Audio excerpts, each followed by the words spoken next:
From Super League to Olympic distance to age group world records to Kona. Go longer with the right fuel at the right time with S-Fuels.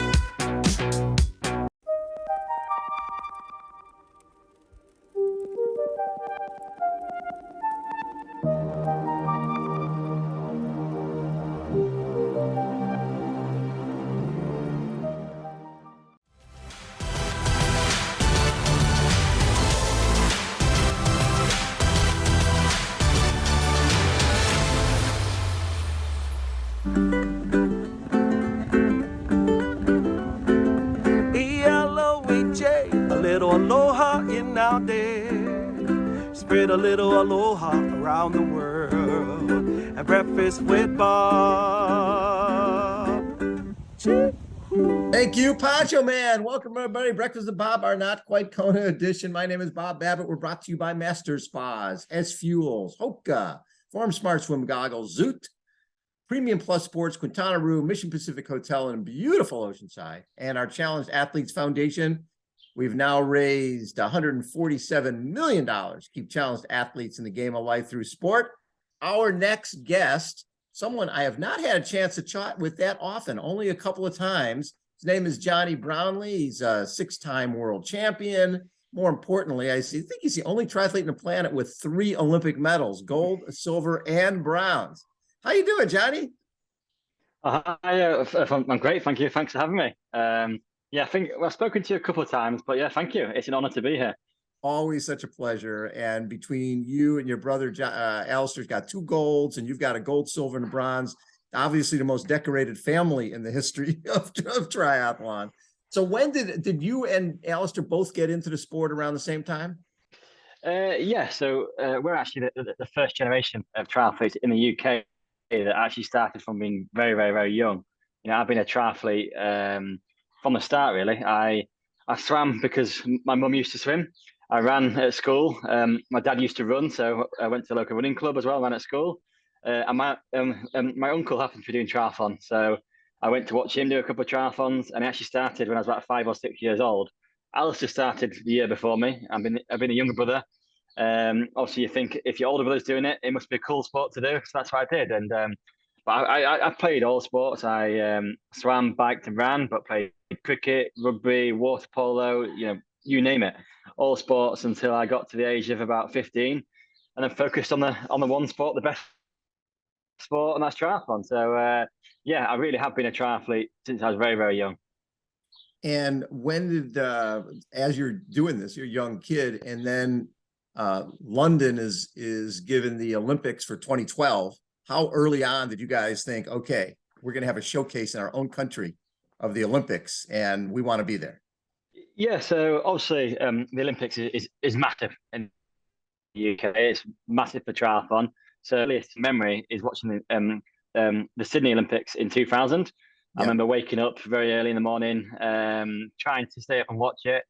And then London got awarded the Olympics. I think it was 2007, 2008 when I actually got awarded the Olympics. Yes.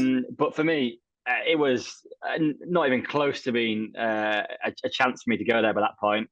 I remember London actually winning the bid and just thinking, oh, wow, that's amazing, but the Olympics is too far. It wasn't really until the year before 2012, so 2011, when I had my first good kind of couple of senior races, that I thought that the Olympics is a chance and London 2012 is an actual opportunity. London 2012 actually came around really quickly for me. I've learned now that these Olympics happen in 4-year cycles, in that the build-up is actually quite long.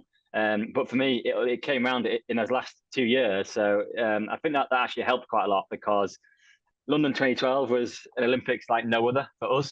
Yes. The build-up was incredible.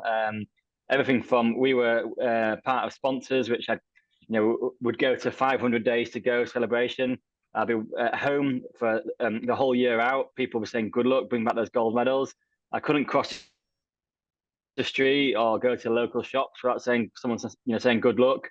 The local swimming pool had a countdown clock, which every time I did another session, another day would tick by. So London was it was incredible, but the build-up was absolutely massive. So I think I was very fortunate that I kind of came into that quite late. I mean, but that's a lot of pressure. Basically, everywhere your guys are going, it's okay. Alistair and Jonny are going to medal here in London. You're carrying the weight of your nation on your shoulders. Did you feel that? Yes, I did. Because, well, yeah, we talked about a lot for many days before. We'd obviously the year before in 2011, Alistair was world champion. I was second in the World Series. And it was a home Olympics. People expected us to get those medals. But to be honest with you, I told myself that I had it far easier than Alistair. Alistair had it far harder than me. He had a lot more pressure than me. He was world champion. He'd been to Olympics before. Everyone expected Alistair to win. So I told myself that I was in a far easier position. When you go to the Olympics, talk a little bit about how that played out, because you guys come away with the gold and the bronze, and without that penalty, who knows if you guys get gold and silver. Yeah, well, to be honest with you, I wouldn't have won a silver even with a penalty, even if I didn't get a penalty.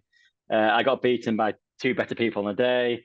I didn't think that the run would ever be that fast. I still think it's the fastest run in a 10K that triathlon's ever seen. Alistair was flying, Javier was flying, and I was just hanging on.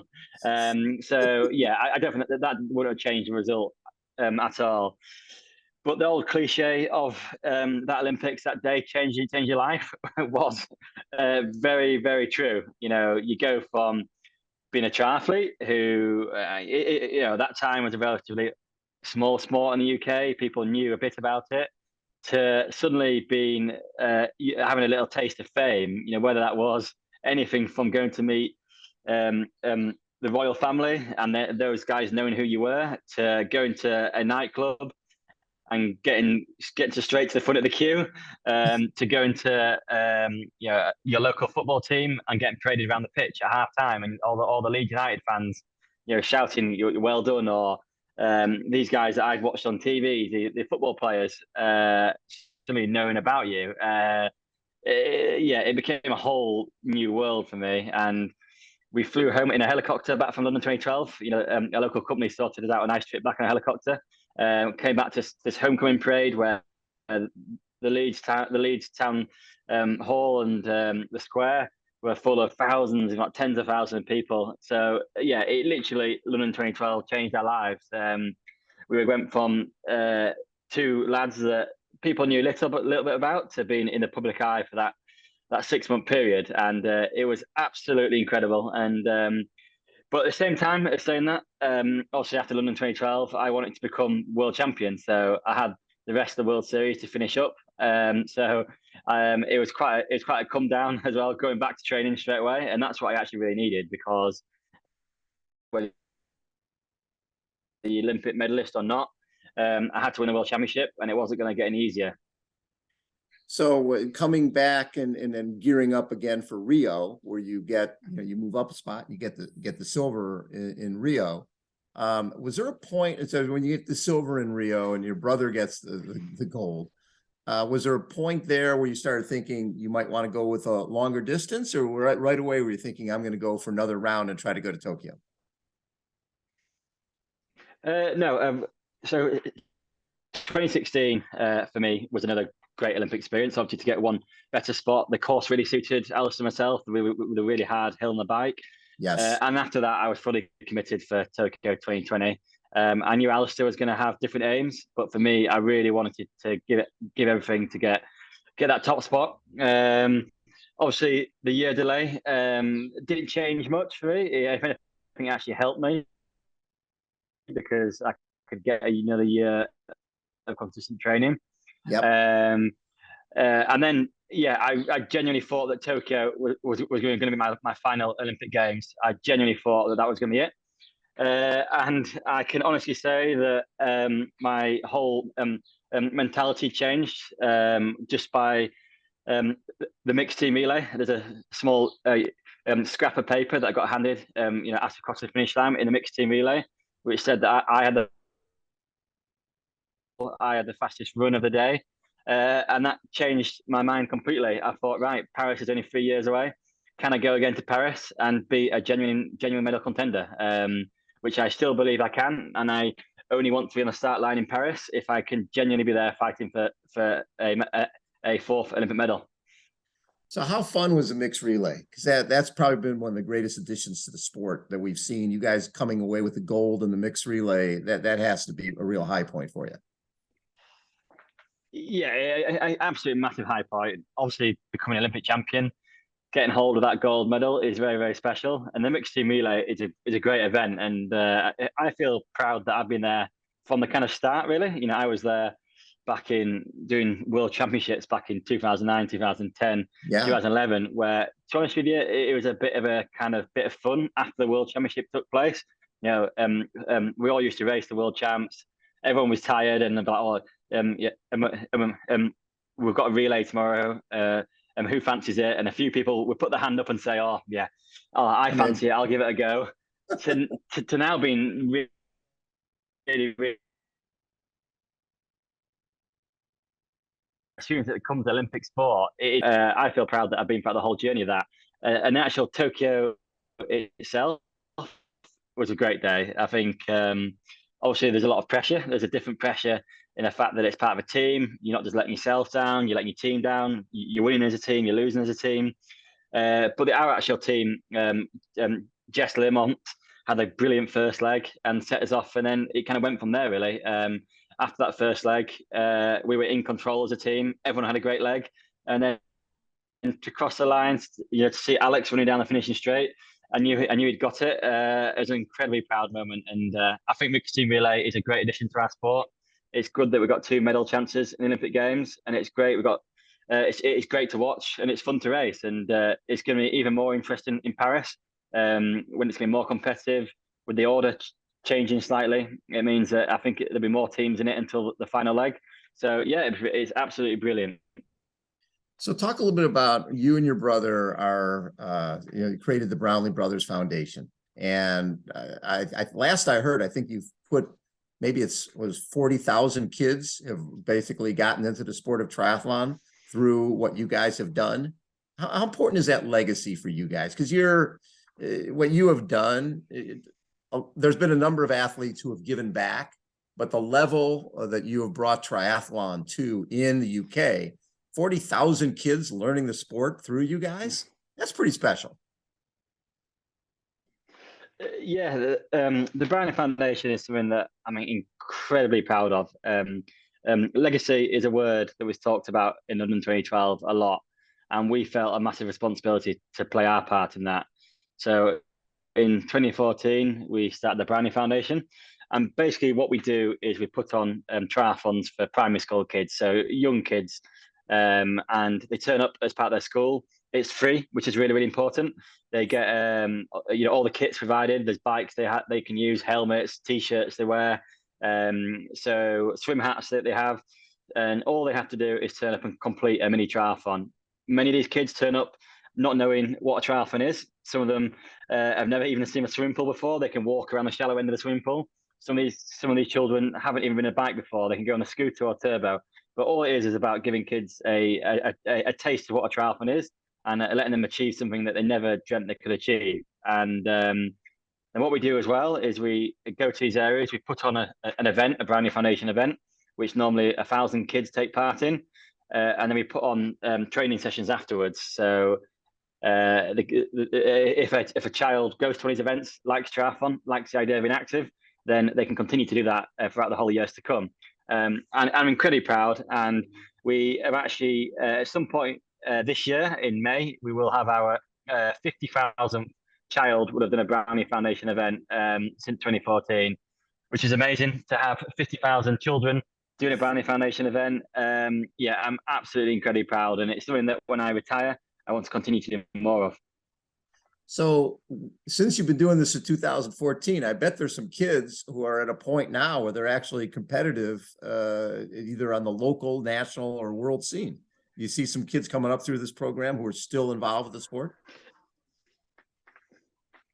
Yeah, we do, definitely. Yeah, we're seeing kids. It's not necessarily the elite guys, because that's not necessarily what we're aiming for. It's more about getting kids active and giving children a taste of something that they believe they could never achieve. like I say, some of these children have never ever seen a bike before or anything like that. But I have the kind of local events, triathlons. I've seen some of the kids doing it. They've got the same swim hats that they had 10 years ago. They're still going strong. All the same t-shirt. But yeah, it's absolutely brilliant. You realise how tough some children have it, and even for them to have a day where they can do something, they learn about triathlon, do something that they knew that they didn't think they could finish. You know, at the start, triathlon can be quite daunting for some of these children, but to cross the finish line with a big smile on the face, get a medal, and then go home achieving something is very, very special. So when I look at your world triathlon career, 91 starts, 50 podiums, 21 wins. That's basically you're on the podium more than half the time when you're racing. That's that consistency is pretty damn impressive. The fact that more than half the time you go to the start line, you're finishing first, second, or third. Well, thank you. I think it's slowly getting worse as they got a bit older, so I'm probably best to stop it now. No, but it's it is incredibly consistent. I think one of the proudest kind of achievements of my career. It was between the end of 2010 to May 2014. I was on the podium in every single triathlon that I did in a row. So I was incredibly proud. So that we all know how inconsistent triathlon can go tactically. Bike crashes, punches. Obviously, I had a lot of luck because you need a lot of luck to avoid crashes and punches. But yeah, I'm incredibly proud, and I don't think that'll ever be beaten. No, I don't think. How many races was that? Did you say over 40? About 45 races. That is amazing. So let's talk a little Super League. 2017, you got the silver, bronze for championship series in 2021, bronze championship series 2022. That complements what you do with your WTS racing, correct? Yeah, well, the Super League is another great growth for the sport of triathlon that I've been part of, and I absolutely love it. I think it came at a good part of my career when I was looking for something a little bit different to do. I like the short, fast format. I like the fact that it's unpredictable racing. It's different. It's not often you do racing where it's swim, bike, run, swim, bike, run, swim, bike, run. And it's great for the sport. It's great for TV. And I really think that the best all-round athlete normally wins a Super League race because you can't hide. You can't get on the bike and then sit in the pack and hide. So yeah, and again, I want to be part of it this year. So and the year after, and then we'll see. But yeah, it's brilliant fun to race. I really, really enjoyed it. What do you see? Obviously, Paris is the goal. Do you see yourself, like Alistair, moving up to the longer distance after that? Well, for me now, Paris is the main goal. And then I've tried a bit of long distance racing. So I tried. I've done Daytona, obviously in 2020, Yeah. and then I've done 2 half distance races, and to be honest with you, none of them have gone very well. And I think that's because if I'm going to do it, I think I need to really commit. I think at the moment I'm a lot better at the short format. My body physiology kind of suits the up and down style of racing of the change in effort rather than a consistent effort at the moment. But I definitely want to come back to it. I want to give it a good go and really see if I can actually be any good at it, because it is for me. It is the unknown. I genuinely don't know. I thought in the 3 races that I did, I would be able to jump into it a lot easier, but it was actually a lot harder than I thought. And yeah, I'm going to wait till after Paris and then give it a really, really good go. And I think as a long distance racing, over the last few years is incredibly strong, and you can't just jump into it and have a go. You have to really commit and train for a few months perfectly for that race. And I haven't had the time to do that yet. So this in 2022, appointed member of the Order of the British Empire, an MBE. That's had to be one of the high points of your career. Yeah, I remember you're getting a letter through the post saying that you've been given an MBE, and I actually thought it was a mistake at first. I was like, oh no, not me. And then, yeah, it was a very special day. You're going down to the palace, and I got given it by the royal family from Princess Anne. And it was a very, very, very special day. My parents found it very special. My girlfriend was there as well. So it was a very, very special day. And it's nice to celebrate these things. And one thing I'm not very good in my career is taking it in and stepping back and kind of, taking his achievements in. And I'm very much on to the next one, on to the next training session. But that was a day at least where I could, take a breath and go, wow, what I've done in the sport, is more than I ever dreamt of achieving, and I've still not quite finished yet. But yeah, it was very, very, very special.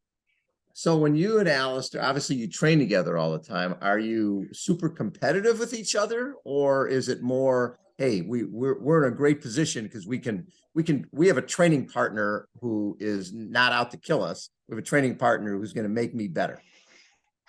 I think it's changed over the years. So when we were younger, those age when you're 12 to 15, 16, we were very competitive. You'd go out for a training session, it would be about dropping each other up the hill or on the run session. But then as we got older, we realized that it was a massive advantage to have someone that you could train with who you trusted, you knew that wasn't going to try and do an extra than you, or, cycle away home and put an extra loop in, or try and drop you in a training session. And we knew that it was a massive advantage to have someone that we could race together tactically. And I've been very fortunate to stand on my Olympic start lines with 2 Olympic start lines with Alistair next to me, and we had a plan and we executed it, and we knew exactly what we were going to do, what the tactics were going to be. So it has been a massive advantage as we've got older. And Alistair's now doing his own long distance training. So I'm actually in Spain now, and we've on a training camp for 3 weeks. And even now, we've done 95% of our training together, and we really, really help each other out now because we're not in that direct competition. So whether Alistair's doing a run session that we can join in a little bit, a swim, we really push each other on, and I can learn from Alistair. Alistair gives honest feedback, should we say? And he's someone that tough love. Tough love. He's someone that I know that's got my back and genuinely wants the best for me.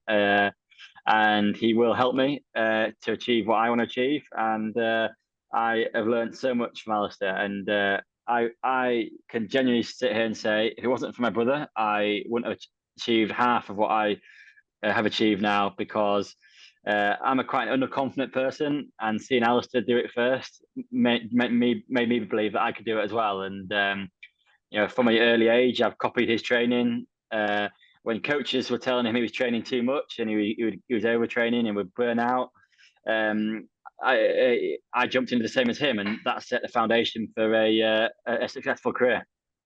What's interesting from talking to a lot of folks from the WTS years, the reputation of those races before Alistair came in was swim hard, cruise around on the bike, run hard. And then when Alistair came in, it became everything's hard. You're swimming hard, you're riding hard, because we want to get rid of everybody, and then we're running hard. And obviously, being his brother, you sort of had to do the same thing. But did you see that there was a change there from the way the I2 races were run before Alistair and after you guys got involved? Yes, obviously I wasn't part of those races before Alistair, but right. I saw it on TV, and I very much saw it was, well, you can't really comment without really being in it, but it seemed to be, the swim was a bit slower, the bike was a lot less aggressive, and it normally came down to a big pack on the run. Right. And Alistair came in and completely changed that, and there was those great years of, I'm going to say, between 2009 and 2017, where it was Richard Varga get on the swim on his feet. First lap of the bike was the hardest bit of cycling I'll ever do in a bike race, and then on you go, and then go from there. And then if you weren't in that front pack, if you weren't in the first 8 people out of the swim, it was game over. So Alistair definitely changed that. I think it was good for the sport. It made it interesting again. It made it so it wasn't just to kind of sit around for an hour and then do a fast 10K. You had to be a good all-round triathlete. And I saw Alistair doing that and thought, right, I've got to jump on that. I've got to swim fast. I've got to be able to bike fast and do the same. So Jonny, when you look at your career, which when I look back at everything you've accomplished, what do you look at as is the best race the best memory that the gold and bronze or gold and silver, but gold and bronze in London has to be right. Has to be there. What's a close? Is there a close second behind that? Yeah, I've had to answer that question because, like I said before, one of the things I'm most proud of is those podiums in a row, 45 races in a row. In London 2012, I'm going to be proud of dealing with the pressure, expectation, and still delivering a performance. I didn't quite realise how hard that was until I've had pressure since then. But I think my best ever race I've done was in Gold Coast in 2015, where there was a break of 4 of us, Russian guys. We stayed away and we nearly got caught at the end of the bike, and then I still held the pack off behind of Mario Mola chasing very fast, and that was probably the best ever all-round triathlon I've ever done. There's other races that I've been proud of, and they're probably ones that people haven't heard of, when I've doubted myself, because there's those years on I struggled to get anywhere near a podium in 2019, 2020, even though there wasn't much racing. Then 2021, I came out to a World Cup in Sardinia, in Argentina, and I won that race. That was something that I was unbelievably proud of, because that was where I believe, right, I can actually be competitive in Tokyo now. I can actually win these races. So sometimes it's not the high profile races that you're most proud of. It's those I don't like to say, but smaller races where where I've doubted myself, and then I've come back from that and thought, you know what, I can actually be competitive again, because all athletes go through doubt, and I went through a lot of doubt in those years, and then to have one race which makes me believe that I can do it again, means a lot, because coaches can tell you whatever they want. They can tell you you're still good, you've still got it, but you've got to prove it to yourself sometimes. So you're mentioning when basically coaches were saying, Alistair, you're doing too much. You're too much training. And Alistair, being the guy that he is basically said, no, I know what it takes more than I'm out there racing. I know what it takes. Were you obviously you're not surprised because your brother, but the fact that it worked, because you got the coaches saying this is too much, and you guys saying, well, but it's perfect for us. Yeah, so when Alistair, obviously, we were part of the British program coming through, so you'd go on British triathlon training camps and be part of the British coaches. We were a little bit separate because we were up in Leeds, and the actual British triathlon setup was based in Loughborough at the time. So we were away from it. But when you'd go to training camps, Alistair would be told, you're doing too many miles, you're going to burn out, you're going to get, you're not going to reach it, you're not going to reach your potential. And then he would say, no, I am doing it right. I've read the research. I can do this training. Triathlon's endurance sport. You need to do this for training. And then I basically followed, if I'm honest, because I'm the personality that I thought, well, if he's doing it, do it as well.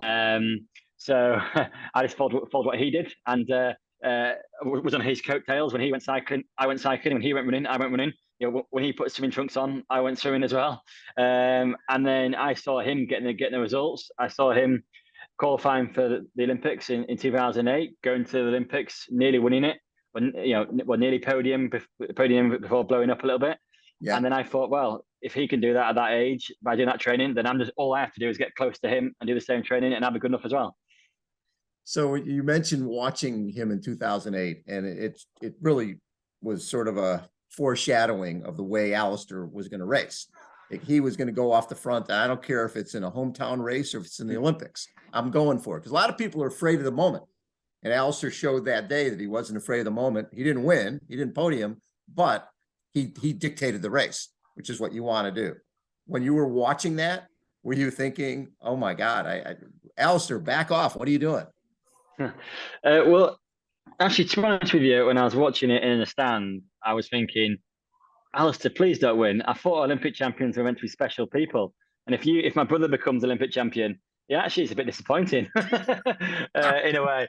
I remember thinking that, because I remember thinking, you put Olympic champions, on these pedestals, and you think they're unbelievable, special people. And at that time, we thought they were guys from other countries, because Great Britain hadn't won an Olympic medal until 2012. So a little bit of me was like, if Alistair wins it, my brother, who eats fish and chips occasionally, who trains in the Yorkshire cold weather, and that actually makes it a little bit disappointing because they should be these special people. But so that was going through my head as well. At the same time, I was thinking he's not going to do it, is he? He can't do it. But I actually think in the end, it was a perfect scenario because it gave him a taste of that. It gave him a taste of how to race, of how to do that, of going to Olympics, which then set him up perfectly for the next 4 years into 2012 when he was in a far stronger position and he could go and do the same again.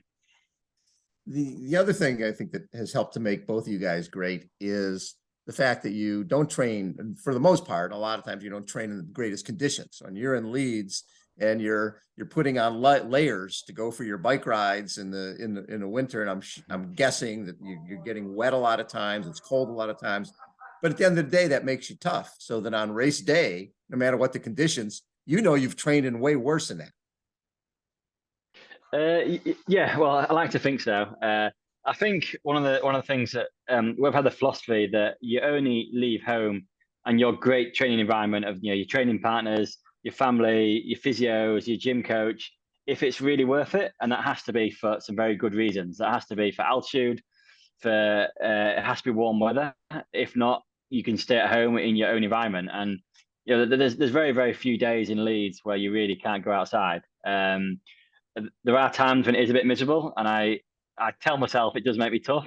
I'm not entirely sure if that is true because you can always train hard somewhere else. But there's times when I've got home and my hands have been so cold I can't open the front door. I've had to use my mouth to bite the key to try and because I've lost complete control of my hands. And I like to tell myself it makes me tough, but I'm not entirely sure. And the other side of that is when you go to somewhere like Kona or Cozumel and you're not used to the heat, it can go very, very wrong. So it has its positive and negatives. I think the most important thing is to create a good environment that you're happy in, and you have people to support you.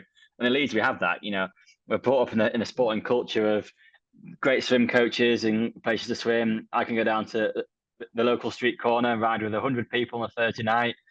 10 of which are way stronger than me, even though they've got full-time jobs. And then I can go down to the running track and run with runners who are far better than me. And so it has to be a good reason to leave that environment. How have you adapted, because you're now 32, believe it or not? How have you adapted to age in terms of training, in terms of more strength training, more flexibility? What have you had to do? Because it's not like you've moved to that longer distance. You still have to be racing, Alex. You have to be racing these really, really fast guys who are younger. How have you adapted to age? It's something that I've actually struggled with, is how to adapt to getting older and racing younger guys. When I was younger, I could pretty much do whatever training I wanted in a week. I'd get better, I'd get stronger, and I'd be absolutely fine. As I've got older, I've definitely had to train smarter. I have to be careful about my easy days. So on a Friday now, I have a complete day off running, a day off cycling. I just swim and do gym. I have had to be more focused on gym work. I've got to be a bit smarter in nutrition, whether that's making sure I eat well after sessions, eat more healthily, anything, not really worry about it. I also have had to be a bit careful with the high intensity training. So, the days of me going down to the run track and knocking out 400s in 60 seconds are gone now. I have to drip feed that in a little bit more. So I do a lot more kind of tempo threshold work and a lot less real top end training. So what races will you be doing this year? So the main aim for me will be to qualify for Paris 2024. So for me, simply, that's in 2 races. There's one in there's the Paris test event, and the one in the grand final in Pontevedra in September time. And basically, I have to do well in both of them. But at the same time, I'll be in some Super League. I'll be starting my season in the Super League indoor in Switzerland, a European Cup in Katira, and then another Super League indoor, and then a few more World Series. And again, that's another thing I have to be careful at is picking and choosing my races a bit better. I can't just go and travel the world and do all the races. I have to pick and choose, recover from them well, and focus on those main 2 towards the end of the summer. Love it. Jonny, congratulations on everything you've accomplished. Obviously, the medals are great, but what'd you say, 55,000 kids that you'll have touched in terms of getting them into the sport by sometime this summer? Yeah, well, it will be about 55,000 by the end of the summer, which is incredible. Like, just think of 55,000 kids that have done a triathlon, know what a triathlon is, have completed a triathlon, have gone home with a big smile on their face and a medal. And yeah, it's something that I'm incredibly proud of. And when I retire from the sport, I'm going to put more time into the foundation and keep on growing it. I love it. Jonny, thank you so much for taking time. Always a pleasure to catch up with you, and have a great season. And hopefully we'll see you in Paris. Hopefully see you in Paris, and hopefully see you in Kona one day. Absolutely. The Brownlee brothers racing together in Kona. That'd be great. Yeah. Or maybe not in Kona, maybe in Nice or somewhere. Yeah, exactly. Wherever they do it. Wherever. Jonny, thank you so much. Maybe Yorkshire. You never know. Maybe Leeds. Exactly. I still need to get to Leeds one day and see your guys race. I've heard it's phenomenal. Oh, well, again, that's my proudest moments of racing around the hometown. And I remember the first year the World Series came to Leeds, we told everyone that the crowd would be amazing. And I remember coming into City Centre Loop and it being 4 or 5 people deep the whole way around and being like, I told you so. It'll be one of the biggest crowds you've ever seen. And it was. and it still is, right? You still get huge crowds there. Yeah, we still got huge crowds. The World Series this year has moved to Sunderland, but hopefully we'll be back in Leeds again soon. I love it. Jonny, thanks again. Breakfast with Bob, not quite Kona edition. Thanks everybody for tuning in. We were speaking with the legend, Jonny Brownlee. We'll catch you next time. Thanks, Jonny. Thank you.